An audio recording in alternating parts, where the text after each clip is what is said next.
Welcome back. My next guest is Mark Woods, a U.S. Army veteran and the Deputy Director of the County Veteran Service Agency. Welcome, Mark. Thank you. Thanks for having me. So, Mark, really delighted to have you on the program. We've been looking to get you on for some time, so I'm happy to have you here. And as you know, this segment is our veterans segment, where we really try and put a focus on vets and honor their service. And you've got a very interesting story. We talked a little bit about your background. Involves law enforcement, the military, and now service in county government as the Deputy Director of the Veteran Service Agency. So why don't you tell us a little bit about yourself, where you were born and raised? Well, I was born and raised in Brooklyn.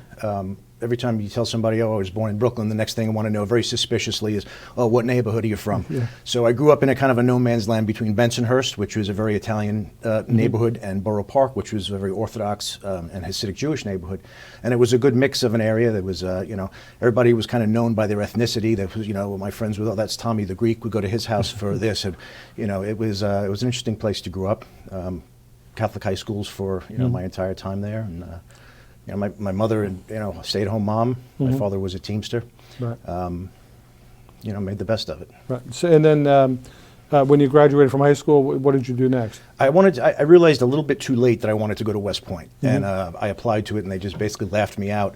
But I had a backup plan, so I applied to and went to the Citadel, which is a private or semi-private military school. At the time, it was all male in Charleston, South Carolina. A little bit of culture shock getting down there. My father said... A Brooklyn kid going to South Carolina, yeah, it was, right? You go to the classes there and they say it wasn't the Civil War, it was the War of Northern Aggression. So, at the time they were still, singing Dixie and that stuff. The school has evolved since then, I'll say, but at the time it was definitely a culture shock being down there. But I knew that was only way I was going to stay in school. I needed that discipline and that, regimentation. So, right. And so after the Citadel, what happened? Through the Citadel, I was able to get a regular Army commission as an infantry officer. I went down to Fort Benning, Georgia, for about a year, going through all the officer schools they put you through. And then the Army gave me a list. They said, let's give us the top 10 places you want to go. And I think you know where this goes. So I asked for Hawaii, Panama, Italy, and all the nice warm places. And the Army said, that's great. You're going to Germany. So I was lucky enough to end up in Berlin. It was kind of at the end of our time there in Berlin. So it was a lot of parades. We got to march in front of the Queen of England. President Clinton had come at the time. And it was fun. It was almost being like in the New York City of Europe. Right. That didn't last too long. As soon as we wrapped up and closed the doors in Berlin, they sent me down to southern Germany, where I was in a place called Schweinfurt with the 3rd Infantry Division.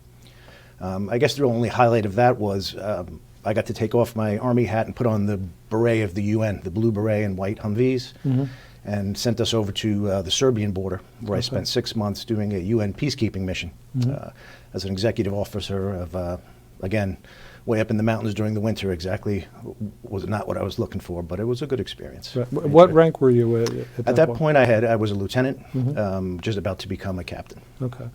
And then, so eventually you left from the Army? I did. There wasn't much going in the world that time. In the 90s, everything was kind of, I'd say, peaceful, except for what was going on in the Balkans. And since I'd already spent some time there, I was looking for a little bit of a different challenge. So I decided I wanted to go into law enforcement. So I left the military. I ended up in Kansas. They call it the Little Apple, Manhattan, Kansas. And I got a job as a corrections officer for about a year there.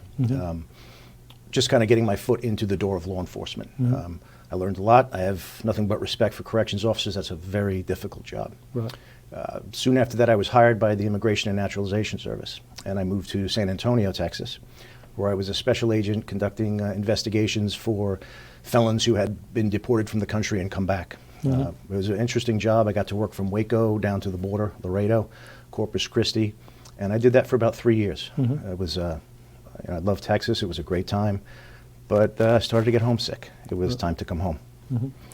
So you came back to the New York area, and then I presume you got into the NYPD? I did. I applied to the NYPD. They hired me pretty quickly. I came back, and next thing I knew, I was walking a beat in Brighton Beach and, riding a bike on the boardwalk of Coney Island, close to where I grew up.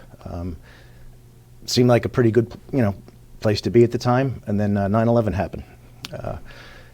What was that like, and where were you on 9/11 when it took place? Actual 9/11, I was home sleeping in the morning, and I lived close to the highway and kept hearing, waking up out of my sleep was ambulances, police cars, fire trucks. So I finally got up and looked out the window, and I could see that the highway was jammed. So I put the TV on, and I saw that the towers had been hit. So from where I lived in Brooklyn, I was able to walk out and go to the pier, and I could see that the towers were on fire.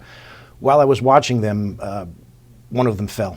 So I quickly called work and said, what's going on? Are we mobilizing? And they said, yeah, everybody, get in here.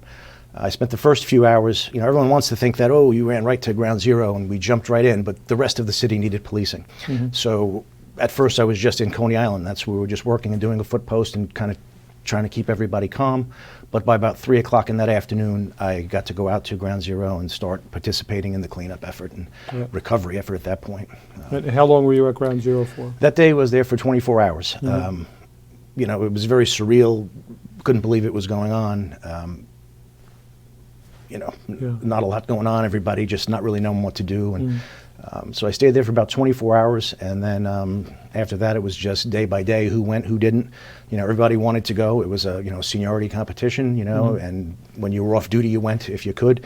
And, About how much time do you think you ultimately spent down there? It's hard to say exactly, but it seems like it was forever. It was that was that year the Yankees were in the World Series and we missed that, and it was just it was just day to day to day there, and you wanted to go. That's where you wanted to be. You were disappointed if you got into work and they said, no, I need you to handle Sector A in Coney Island, because you're like, no, I want to go to the recovery effort. Right. And we were already working 12 or 14-hour days, and after the day was over, if you had the time, you'd shoot out to the city and try to help if you could as well. Right. And then ultimately, in the NYPD, we'll pivot ahead. So eventually you became a detective there? I did. After 9/11, a few months after, they had figured out that I had worked for the Immigration Department. And they moved me to the Intelligence Division to be sort of a liaison and kind of read the language of the immigration computers and paperwork. Immigration gave me access to it again. And so I worked in a command center where I did whatever I had to do in terms of, assisting with immigration stuff. I did that for a few years. I was told if you do it for a few years, we'll be able to move you on. And a few years came and went, and I was still there. But all of a sudden, after 9/11, and your career kind of moves on, and you think you're done with the Army, and you're not. Right? I did.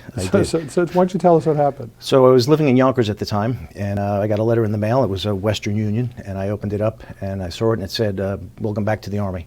You're being mobilized and being sent to Fort Bragg, North Carolina. And I looked around. I said, is Alan Funt here? What's going on? Is this candid camera? I'd been out for about 9 years at that point. And so this is roughly what, 2004, 2005? This was 2005. I was shocked, but in the same, I was sort of excited in the same. I knew that we had a lot of troops going over and over again, and I figured if they need me, I would certainly pitch in and take my turn going. So what happened after? So you went to Fort Bragg, and they got you, re-indoctrinated, if you will, to the Army. And then what happened? So as an infantry officer, that's what I assumed I was going to be doing. But when I got down to Fort Bragg, they sent me to the JFK Special Warfare Center and said, we're going to teach you something new. We're going to teach you civil affairs. We need you not for a warfighter, but we need you for reconstruction and governance. We want you to go and then teach the Iraqis how to step up a government, and we need you also to manage reconstruction funds, and we also need you to manage, to liaise with the local leaders and see what you can do to sort of affect the battlefield that way. I thought it was interesting. I was given a civil affairs team of 6 soldiers, and I was given 6 interpreters. So I had as many interpreters as I had soldiers. And I moved to something called the Talifort Castle. It was a 600-year-old Ottoman Empire relic that the mayor of the town of Talifort lived in, and the police chief, and I embedded with them. And I stayed with them 24/7, and I think that was the best way to go, because it was only through my staying with them and suffering with them and just being with them that I was able to earn their trust and cooperation. I did get out pretty much every day into the towns and the villages and go meet the sheiks. And it was interesting, because for the first time in my life, I was handling enormous amounts of money. I would show up with, a duffel bag of $300,000, $400,000, $500,000, and sit down with the local sheik and say, what can we do to influence you and make your life better? And, we build many schools, water wells, infrastructure projects, pipelines, we built a morgue. It was whatever they needed to make their life better and show them that, you can stand up and govern on your own. Wow. And so how long were you doing that type of work? I did that for a year. They kept me there for a year to the day. And it almost felt like when it was time to go, that I needed to stay, because you feel like you've invested so much time, you've invested so much trust and energy in the Iraqi people, and I've just spent so much time with them that I didn't want to leave. But I did miss my family. I have 2 children, and it was time to come home. Right. And then you came back home and you went back to work, right? I did. I no longer could sit at a desk. After a year in Iraq, I had a little antsy. Yeah. So the NYPD was gracious enough to move me to the Vice Enforcement Division, where I took a specialty in human trafficking for underage children. And I did that for quite a few years. I eventually got on a task force with the FBI and spent a few years doing those sort of investigations. A little taxing mentally and physically. I'd get into a fight with my wife and she'd say, well, at least I don't have prostitutes calling me at 3 o'clock in the morning, to come get them out of jail. Right. And but it was an interesting time because the NYPD and the New York District Attorney and the Southern District of New York federally took a different view of how we were going to handle those cases. It was no longer victimize the victim. It was more go after the trafficker. And I really liked the theory of that. I liked the investigations. And that they took a lot longer, the cases, but the penalties were better. And I feel like the victims, the girls, especially the underage children, were able to get the assistance they needed to move on. Right. And when did you finally retire from the NYPD? I was moved from human trafficking to the FBI's Joint Terrorism Task Force, and that was a whole different way of life for me. It went from, being in Manhattan in the night and working, those sort of hours to, 9 to 5, Monday through Friday, suit and tie. And I did that for a few years, but I realized that it just wasn't what I wanted to do. I was given an offer by the Manhattan District Attorney's Office to come work for them to go do human trafficking again. It was a very good offer at the time, and I thought that was going to be best for my quality of life. So I retired from the NYPD, but because of the way the civil service rules are, you have to wait a little bit before going into a position like that. So I came home to Rockland County here, and I just went to RCC for a year. I was the old guy in the back of the room, taking American history and psychology and classes that just to kind of better myself and get the time done. Oh, great, good for you. And then eventually to the Manhattan District Attorney. How long did you stay there? Well, I didn't. What happened was, while I was in Rockland Community College, I met the Veterans Coordinator there, Jonathan Barnwell, and he started pestering me, why don't you go work in the Veterans Office in New City as a student intern? And I would laugh at him, and we did this for about a year. I'd go back and forth and said, no, it's not what I'm interested in. I have something waiting for me. But he wore me down, and I said, all right, I'll go over there for a little bit and see what's going on. And once I walked into that office and I saw what kind of work was being done, and I met Susan Branham, and we built a very good rapport, her and I, and eventually she offered me the full-time job. She said, I know you have something waiting, but this is an option for you. And I decided to go with the 3-minute commute as opposed to the hour and a half each day. And I just started to really enjoy the work and being part of the veteran community here. Yeah. So how long have you been in the Veterans Agency now? It's in June it'll be 3 years. 3 years. Yeah. Yeah, and Jonathan Barnwell, he's been a guest of the program, as has Susan. They're just great people. It's so you've had a fascinating career. But just a couple of other things I want to get to really quickly. In a little bit of time that we have left. What do you think the biggest difficulty is, a transition? Like you did time in Iraq. We've had a whole bunch of different vets on, and what do you think the biggest difficulty for the transition is for vets coming home from those types of situations? Aside from the obvious mental transition of being under fire or being constantly mortared and constantly being hypervigilant because you never know what's going to happen, you come home, and sometimes when you leave the military, there's a psychological loss of camaraderie or sense of purpose that you had in the military that's all of a sudden now gone. And it's hard to fill that gap sometimes because you've come from something that was greater than self, and now you're kind of alone and isolated, and a lot of veterans just really can't find their footing, find their way back into civilian society, or find the mental health that they need in order to help them transition into a normal civilian life again. Right. And for you over at the Veterans Agency, what's it like working with, it's a pretty diverse group that you're working with, right? So you've got World War II vets that are, they're still here, but they're really kind of passing on. You've got our Korean vets, Korean War era vets that are, really kind of, they're kind of becoming the elder statesmen, if you will. And then we have our Vietnam vets that are now retiring, and a lot of the issues that we're seeing with the Vietnam vets is they work their careers, they retire, and then that's when PTSD is starting to hit them. And then you have this younger vets that really are not really connected, and they're having issues as well. So how do you kind of balance that, and what's the outreach been like for you with the vets? Like you said, the World War II veterans, they're fewer and fewer of them who are contacting our office. And when they do, it's usually for some kind of a major health issue. The Korean vets, even they're starting to not be as many as there were. Growing up in the 70s, the Vietnam War had just ended, and that was kind of something that I was focused on as a child. I read a lot of books about Vietnam. They were my heroes. I read everything I get my hands on, every veteran I could meet, and even that young, I knew that something was not right about the way they were treated when they came home. So now transition to this many years later, my primary work is with Vietnam veterans. As you said, they are retired now. They are struggling with mental health issues. And I found that for some reason they connect with me. Maybe it's because a lot of them are prior law enforcement or firemen or civil servants. They were in the infantry, but they come in and they do talk to me. And I found that kind of surprising at first because in my mind I'm still this little kid, and here they are my heroes. But somehow we've made a bond. I've made some of my greatest friends here in the county, Vietnam veterans, and I make it my effort to do the best I can for them.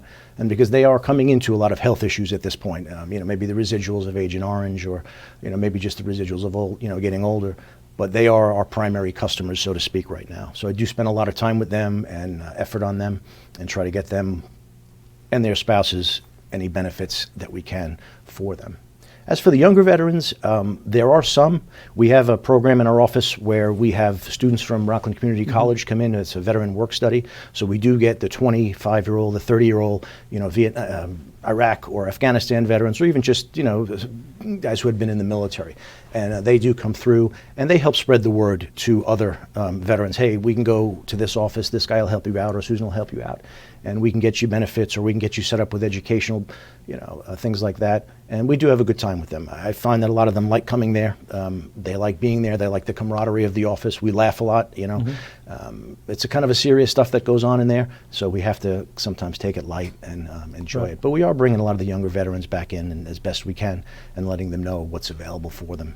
A lot of the issues, a lot of them are just going into the workforce also now, so they don't have the time or the interest in coming and being a part of this. A lot of them still, I just got out, I don't really want to be a part of this anymore. But then as they get older, and as they start to miss it a little, and as they start to get health issues or interest in benefits, they slowly start coming back and want to be a part of the community. Right. Yeah, it's interesting as you say that, because a lot of guys, like, I've seen it in my own family with I have a nephew that was on a fast recon team in the Marines. He did 2 tours in Iraq, and he's now in law enforcement like you were out in Pennsylvania, and never talks about his service. It's just like something he doesn't want to talk about. And then I have another nephew who was a highly decorated combat veteran, the Army Rangers, Afghanistan. Purple Heart and Bronze Star, a whole bunch of other awards as well. And he'll talk a little bit more about it now, but it's only because, he's processed it a little bit more, kind of moved on. But so I have one nephew, never, family events, whatever else, his service, military comes up. He'll have a joke or two, but that's it. It's like the wall goes up and will not talk about it. And what do you suggest for folks that are connected with a vet? If they have any concerns, what should they try and do? I think that the thing is, let the vet come on his own terms. I have a lot of stuff in my office that they joke and they call it the thrift store, but it's there for a reason. The stuff in there is so let the veterans who come in know that I understand, I've been there as well. Many a times it takes 2 or 3 meetings with the veteran, and they say they want to come in and put a disability claim in for a physical ailment. And then after, an hour or 2 together, laughing, talking, we'll start to broach the subject of PTSD, and how are you sleeping? And most veterans have the same issues, sleep issues, or anxiety, or depression, that sort of stuff. And that's when I open the door to those discussions with them. But it's got to be done on their terms. If you force it, they're going to shut down, I find, and they don't want to talk about it. But when they do, the first immediate thing is we recommend and get them to counseling. And I think that's the first step in opening the door, is recommending it and getting them, showing them the way to go. It's not a mystery how to get there. Maybe it is at the time to them, but we walk them through it and we get them started with therapy, and if that's what they need. And I find that that's what works best.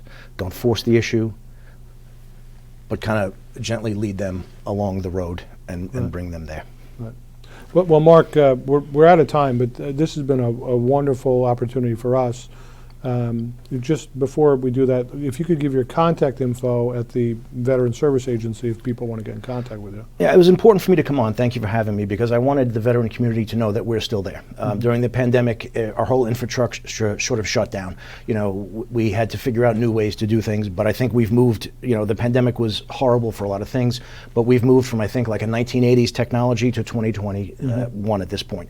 You know, things that were taking us 8 days to accomplish are going immediately to the VA in about 2 minutes. We've streamlined, we've cleaned up, and we've never stopped. So I want to let the veteran community know that we're still here. If they have any issues that they need, if they have an injury or an illness that was either caused by or aggravated by military service, please give us a call. Our number is 638-5244. We're located on Squadron Boulevard in New City. We try to limit our time with the veterans during the pandemic because we have a very vulnerable population. We've already had 2 cases of COVID in our office, so we try to do a lot of things over the phone these days or computer, but we do have people come in because we understand that the population we're dealing with sometimes needs that face-to-face, and we still do it. So we're still here, we're still working, we're still open, and we're still helping veterans every day. Right. And Mark, I just I have to say this. I want to thank you for your service. You've had an incredibly distinguished career. When you just talk about it, I mean, I hope someday you're writing a book, because you know, because I certainly would buy it, and I think others would as well, because just a very diverse career that you've had with law enforcement, even your assignments, Joint Terrorism Task Force. We have officers on the JTT here from Clarkstown, and it's a highly prestigious assignment. You know, the best of the best go to that. So literally, you've had some great and really unique assignments in your law enforcement career, then obviously your service, you know, in both Germany and in Iraq, and now your next career, which is really helping vets.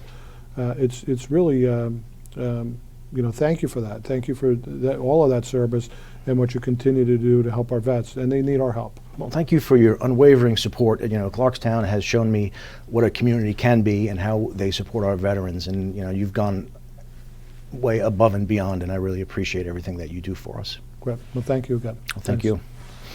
Stay tuned. We'll be right back.